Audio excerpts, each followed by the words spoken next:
Hey, greetings ladies and gentlemen, Dan here, and I wanted to share with you today a good karma story. There was a unit I recently bought, a storage unit I recently bought, and from that unit, one of the items I pulled was an absolutely mint 1960 Tonka truck, still in its original box. The truck was never been played with, beautiful truck. I listed it on eBay, auction style, and it sold for $210.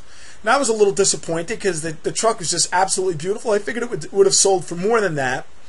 But as luck would have it, or a deadbeat buyer had won the auction and he never completed the transaction. So that gave me the opportunity to relist the truck. This time, instead of auction style, I listed it on eBay for $350 or best offer. And I just sold it this morning for $325. And just so you can see for yourself that I'm not making any part of this story up, I logged into my eBay account. You can see this is my items sold screen, and you'll see here a vintage Tonka truck which sold on May 20th for $210. Down here you'll notice that payment has not been recorded and an unpaid item claim had been opened. Now up here you'll see the same exact description, vintage Tonka truck. I had a $350 buy it now, and the item sold for $325. It just sold this morning, and the item's been paid for. So I originally sold it for $210.50, and it went unpaid, which was lucky for me because I wound up getting another $115 for it.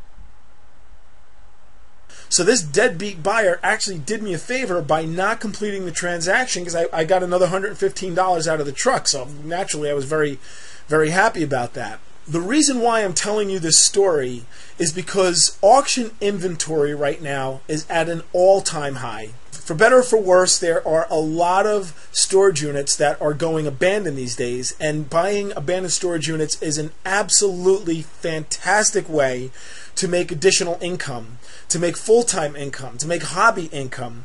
Bottom line is, buying abandoned storage units is just a great way to bring extra money into the house. But there is a caveat here. There's a big but. You have to know what you're doing.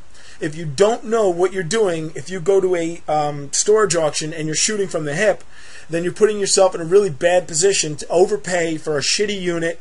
And what's going to happen is you're going to wind up paying a few $100 for the privilege of cleaning out someone else's crap, the crap they left behind that they didn't want. Now, if you don't know what you're looking for when you go to a storage unit, chances are good you're going to get frustrated because you're going to be wasting a lot of money on shitty units. What you need to do is educate yourself on the proper way to attend a storage auction.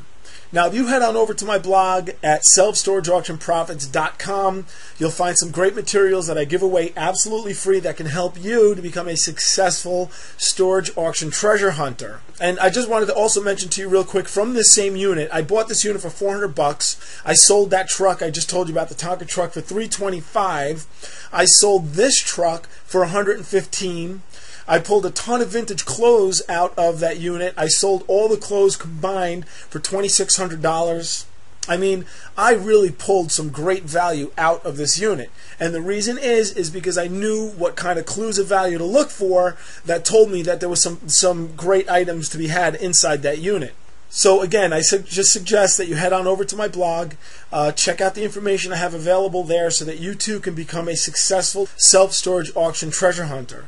I swear by storage auctions, but again, if you don't know what you're doing, you can set yourself up for a real ass kicking, and I would hate to see that happen. Okay, so that's it. Again, selfstorageauctionprofits.com. Go on over. My name is Dan, signing off. Until next time.